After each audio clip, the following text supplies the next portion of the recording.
भाभी, संभालिए अपने आप को। अगर इस तरह से आप हिम्मत हार जाएगी तो हम लोगों का क्या होगा? हे भगवान, ये सब क्या हो गया? ये सब उस मनहूस हीरे की वजह से हुआ है। ना जाने और कितनी जाने लेगा ये हीरा। भाभी देखिए, सोच समझ के जवाब दीजिएगा।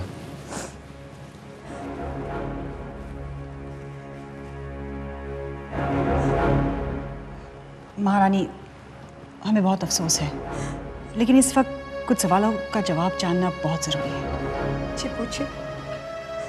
आपको किसी पर कोई शक? मनसुख भाई। मनसुख भाई? हाँ, कल मैंने उन्हें फोन करके यहाँ बुलाया और मैंने उन्हें ये समझाने की कोशिश की। मैंने उन्हें वो किताब भी दिखाई जिसमें साफ साफ लिखा है कि अगर राजवंश से हीरा बाहर गया तो हत्याएं होंगी। क्या वो किताब आप मुझे दे सकती हैं? हाँ।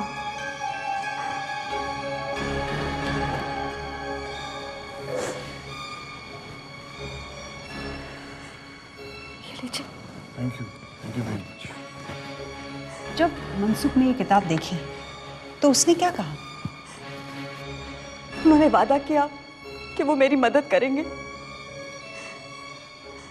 अब अरे हाँ, मैं आपको एक बात बताना तो भूल ही गई।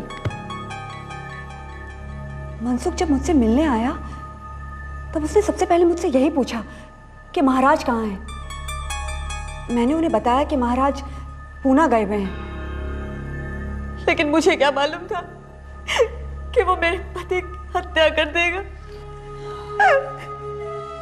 महारानी, संभालिए अपने आप को। सर एक मिनट। शिंदे, सर मनसुख का कुछ पता नहीं चल रहा। आई एम श्योर उसी ने सब कुछ किया है। कृष्णदेव भी हो सकता है, उसके भी अपने मोटिव्स हैं। हाँ, लेकिन इतनी जल्दी किसी फैसले पर पहुंचना अच्छा नहीं होगा। तुम लोग जाओ, इस इलाके का जायजा लो, कुछ और पूछताछ करो। मैं कृष्णदेव से पूछताछ करता हूँ। सर। कृष्णदेव जी,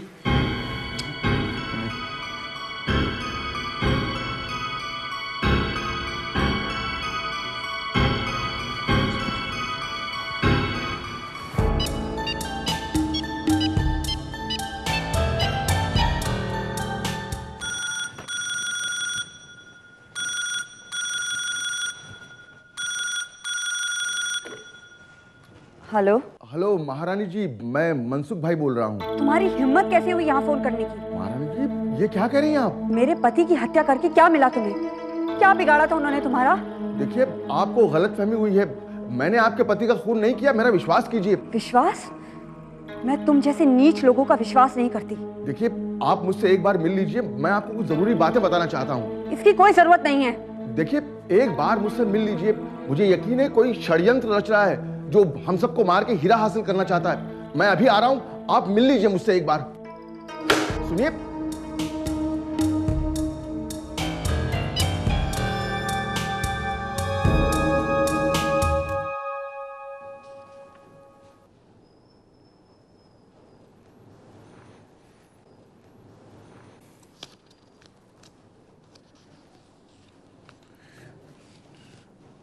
नींद आ रही है विजय? नहीं सर, जरा सी आंख लग गई बस। चाहो तो घर जाकर आराम कर लो थोड़ा। No, it's perfectly alright. और काम भी बहुत सारा बचा है सर। सर, ये महाराज के चचेरे चाचा हैं। इन्होंने रामनगर के राजाओं पर किताब लिखी है। बैठिए बैठिए। बैठिए। सॉरी आपको इतनी रात का तकलीफ दी। मुझे कुछ जरूरी बातें पूछनी थी आपसे। एक बूढ़े लेखक की बातों में आपको क्या दिलचस्पी हो सकती है, मैं समझ नहीं सकता। बाबा, आपने रामनगर का इतिहास लिखा है ना? हम रामनगर के इस राज परिवार के बारे में आपसे कुछ पूछना चाहते हैं।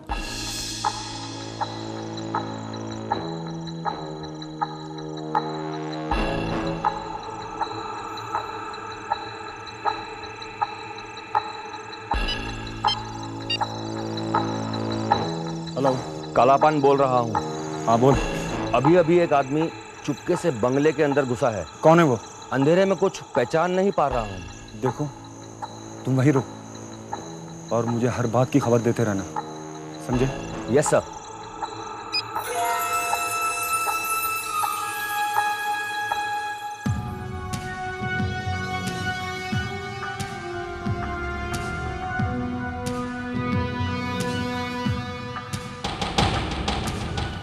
थैंक यू सर, आप जा सकते हैं।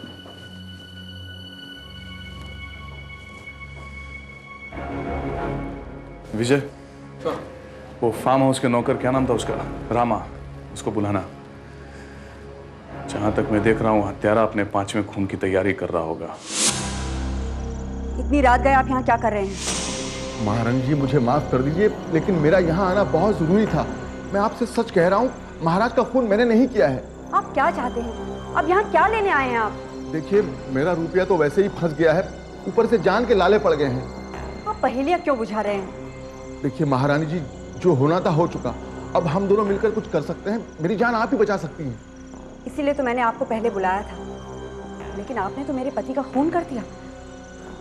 अब मेरे लिए इस दुनिया में क्या बचा है? देखिए, आप मेरा विश्वास कीजिए, मैंने आपके पति का खून नहीं किया है। विश्वास? देखिए, आप जैसा चाहेंगी, जो कहेंगी, मैं करने को तैयार हूँ। प्लीज आप मेरी मदद कीजिए। रामा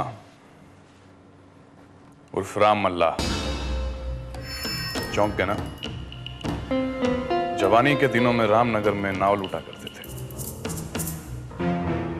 गलत कह रहा हूं? गलत कह रहा हूं क्या? जी नहीं, बिल्कुल सही कह रहे हैं। रामा, हमें सब कुछ मालूम पड़ गया है और तुमने जो कुछ भी किया है, कानून उसके लिए तुम्हें फांसी की सजा दे सकता है। रामा, सब कुछ सच सच बता दो, वरना जेल में सड़ते रहोगे, समझे? हुजूर माई बाप, हमें छोड़ दीजिए, हम बिल्कुल सच सच बता देंगे सब कुछ। सर, बैंक में कोई लॉकर खोल रहा है। विजय, बैंक में फोन करो जल्दी। अब नहीं, तुम बैंक पहुंचो जल्दी। You should get some food this time. Yeah. Damn it, engaged आ रहा सर। ट्राई करते रहो। Just try it. हाँ, क्या बोल रहे थे आप?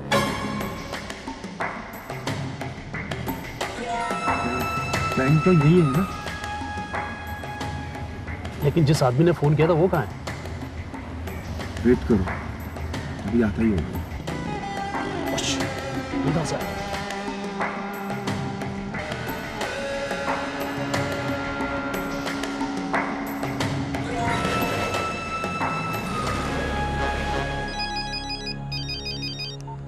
Hello, yes sir.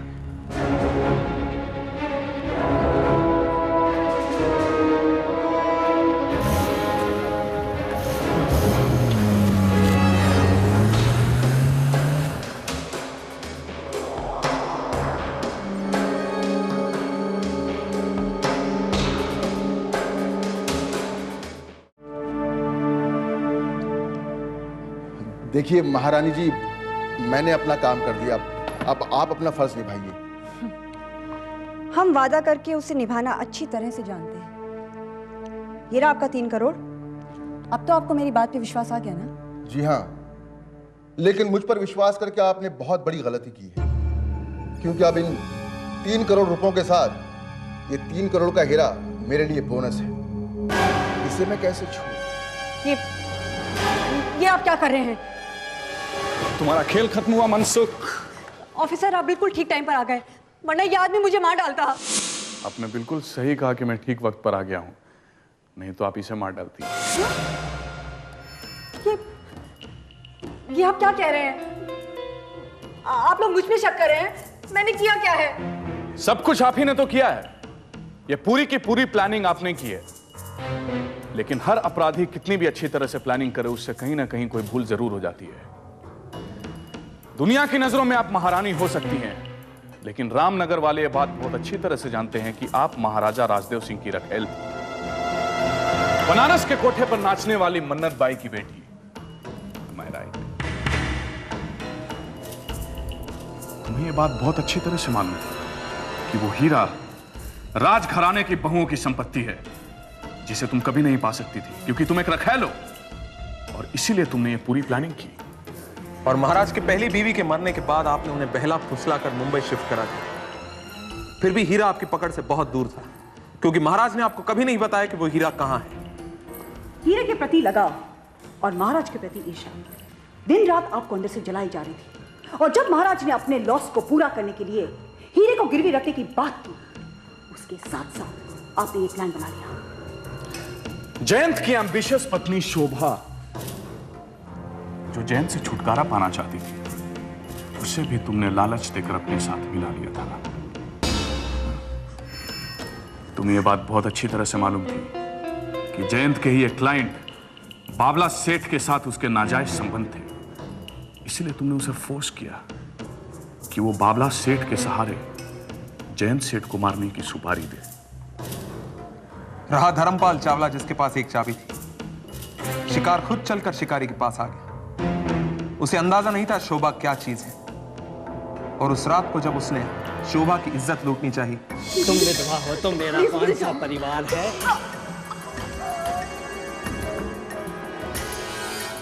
ये देखो, 4 दिन की बात है। 4 दिन बाद मैं 3 करोड़ का मालिक हो जाऊंगा। ये मुझे 3 करोड़ का हीरा दिलाएगी। खामोखा नाराज हो रही है। क्यों खामोखा?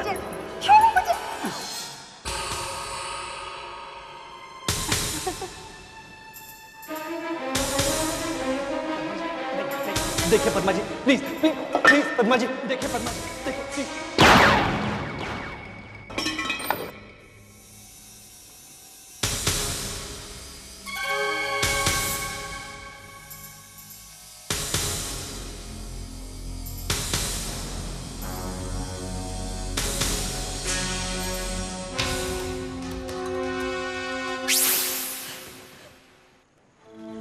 फिर उस रात धर्मपाल को मारने के बाद वहां से निकलते वक्त तुमने बिल्डिंग की फ्यूज उड़ा दी, और आगे की कहानी हम सब जानते हैं। और शोभा कैसे मरी? तुमने मारा उसे। जितना काम भी तुम उससे निकलवा सकती थी, तुम उससे निकलवा चुकी थी। उस दिन सिंघानिया को न चाहते हुए भी उसे मारना पड़ा तुम्हारी वजह से। और वो रामा, जो नौकर तो था महाराज का, लेकिन काम करता था तुम्हारा, उस वक्त वो भी वहां मौजूद था। मुझे प्लीज बचा लो महारानी, पुलिस पूरे शहर में मुझे ढूंढते फिर रही है। रामा जी माँ। तुम जाओ जाके खाना खा लो। जी मालकिन। शोभा चाबियां कहाँ हैं? चाबियां यही रही महारानी, लेकिन आप पहले प्लीज मुझे बचा लीजिए, मैं मरना नहीं चाहती। तुम ऐसा करो, तुम चाबियां यहाँ रख दो और तुम घर जाओ। यहाँ रख दो चाबियां।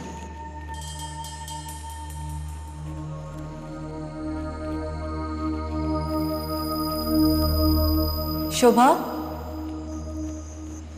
अब तुम्हें कोई परेशान नहीं करेगा।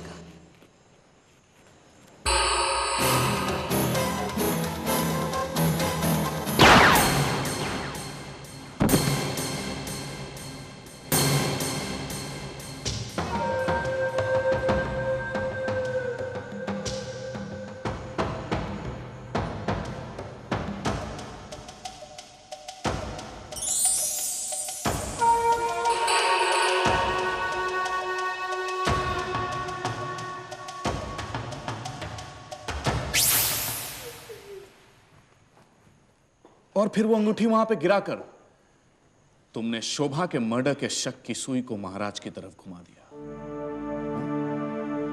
उधर कृष्णदेव और मैनेजर उस हीरे को बचाने के लिए बहुत बचकाने तरीकों का इस्तेमाल कर रहे थे, पर उन्हें क्या पता था कि एक शातिर दिमाग उनसे बहुत बड़ा खेल खेल रहा है। तो भैया की हत्या किसने की?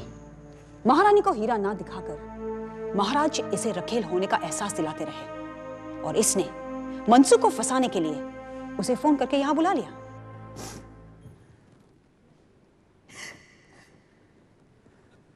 क्या बात है महारानी जी, आप रो क्यों रही हैं? न जाने इस हीरे की वजह से और क्या क्या होना लिखा है। अब तक 23 जाने ले चुका है हीरा। आपको किताब पढ़कर मेरी बातों पर विश्वास हो ही गया होगा। हाँ मैं समझ गया, लेकिन महारानी जी मेरे 1 करोड़ रुपए का क्या होगा? देखिए, मैंने आपको यहाँ इसलिए बुलाया है क्योंकि मैं आपको कुछ बताना चाहती हूँ, और आपके अलावा मेरी और कोई मदद भी नहीं कर सकता। ये आप क्या कह रही हैं? अगर आप मेरी मदद करने के लिए हाँ कह दें तो इस काम के आपको 3 करोड़ रुपए मिल सकते हैं। 3 करोड़ रुपए? हाँ, लेकिन आपको वादा करना होगा कि आप मेरी मदद करेंगे। देखिए 3 करोड़ रुपए के लिए तो मैं कुछ भी कर सकता हूँ। देखिए, आपको आपका पैसा मिल जाएगा, लेकिन आप बस इस राजवंश की इज्जत को बचा लीजिए। देखिए आप क्या कह रही हैं, मेरी कुछ समझ में नहीं आ रहा। दरअसल ये सारी हत्याएं मेरे पति राजदेव सिंह की साजिश है। क्या क्या कह रही हैं आप? जी, मैं बिल्कुल सच कह रही हूँ। लालच ने उन्हें एकदम अंधा बना दिया है, लेकिन उन्हें यह नहीं मालूम कि पाप का अंत हमेशा बुरा ही होता है। मैं उन्हें इस दलदल से निकालना चाहती हूँ। लेकिन आप मुझसे क्या चाहती हैं?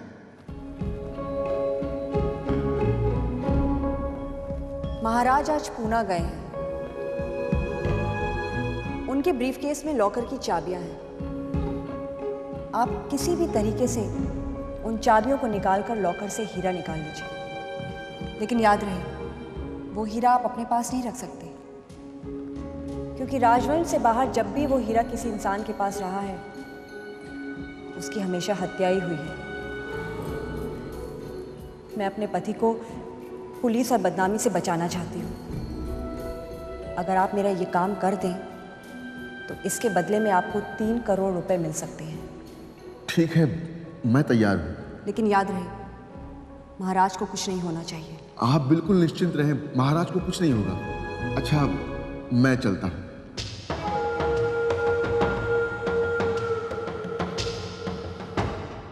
उस दिन हाईवे पर से महाराज के हाथ से ब्रीफकेस छीनने वाला इंसान था मनसुख, लेकिन उन्हें मारने वाली तुम थी। क्यों किया तुमने ऐसा? क्लियर है, क्योंकि तुम वो हीरा पाने के बहुत करीब थी, और अब महाराज तुम्हारे किसी काम के नहीं थे।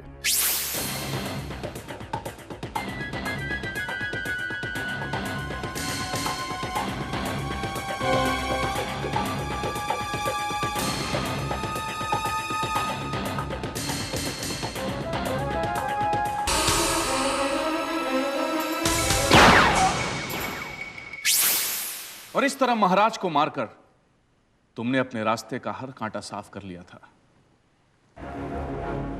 यह मनसुख तो ऑलरेडी तुम्हारे रुपयों के लालच में फंस ही चुका था,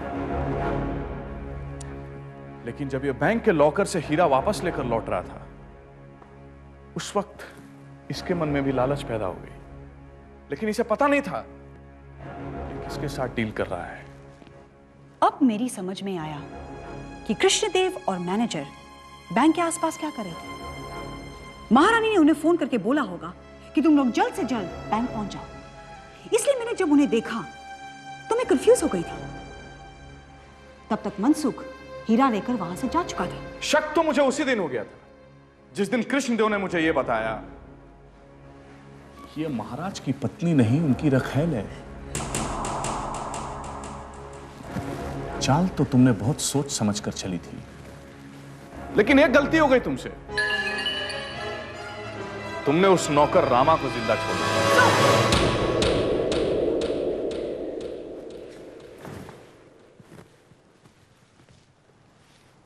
ओह माय गॉड, इसने हीरा नहीं मिला।